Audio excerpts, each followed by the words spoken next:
പ്രധാനമന്ത്രി നരേന്ദ്രമോദി മഹാത്മാഗാന്ധിയുടെ പ്രതീകമെന്ന വിശേഷണം ആവർത്തിച്ച് ശിവഗിരി മഠാധിപതി സച്ചിദാനന്ദ സ്വാമികൾ. മഹാത്മാഗാന്ധിയുടെ സത്യനിഷ്ഠ, ആദർശശുദ്ധി, ബ്രഹ്മചര്യ, ആത്മീയ ഭാവം ഇതെല്ലാം മോദിക്കുണ്ട്. മോദി ആദർശശുദ്ധിയുള്ള നേതാവാണെന്നും ഗുരുവിനെപ്പറ്റി മോദി പറഞ്ഞത് ഗംഭീര വിശേഷണമെന്നും അദ്ദേഹം പറഞ്ഞു.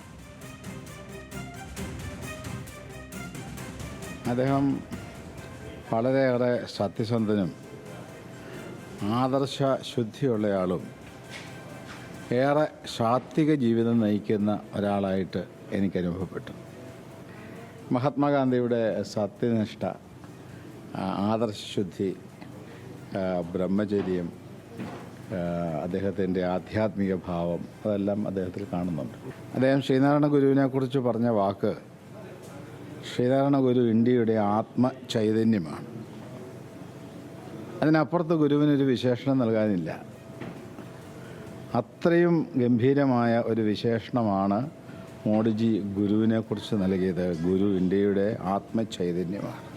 അദ്ദേഹത്തിൻ്റെ ആത്മാർത്ഥതയിൽ ശിവഗിരി മഠത്തിന് ഏറെ സന്തോഷമുണ്ട്, അഭിമാനമുണ്ട്.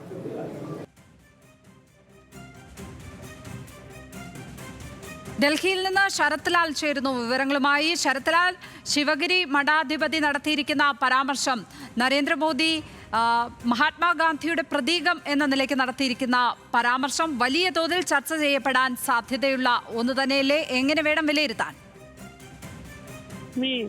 പരാമർശം ഒരു ചടങ്ങിലുള്ള ഒരു പ്രശംസ മാത്രമല്ല എന്ന് തെളിയിക്കുന്നതാണ്, അല്ലെ അത് ആവർത്തിക്കുന്നതാണ്. ഇപ്പോൾ വീണ്ടും സ്വാമി ശിവഗിരി മഠാധിപതി ഇത് സംബന്ധിച്ച് തന്റെ നിലപാട് വ്യക്തമാക്കിയത്.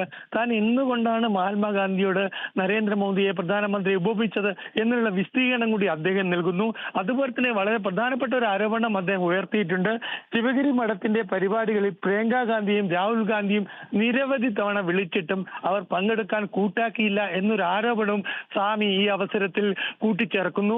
സ്വാഭാവികമായിട്ട് ശിവഗിരി മഠത്തിന്റെ രാഷ്ട്രീയമില്ല എന്ന് പറയുമ്പോൾ പോലും ശിവഗിരി മഠത്തിൽ എത്താൻ കോൺഗ്രസ് പ്രിയങ്ക ഗാന്ധിയും അല്ലെങ്കിൽ പ്രതിപക്ഷ നേതാവ് രാഹുൽ ഗാന്ധിയും തയ്യാറായിട്ടില്ല എന്നൊരു സന്ദേശം കൂടി അദ്ദേഹം പറഞ്ഞു വെക്കുന്നുണ്ട്.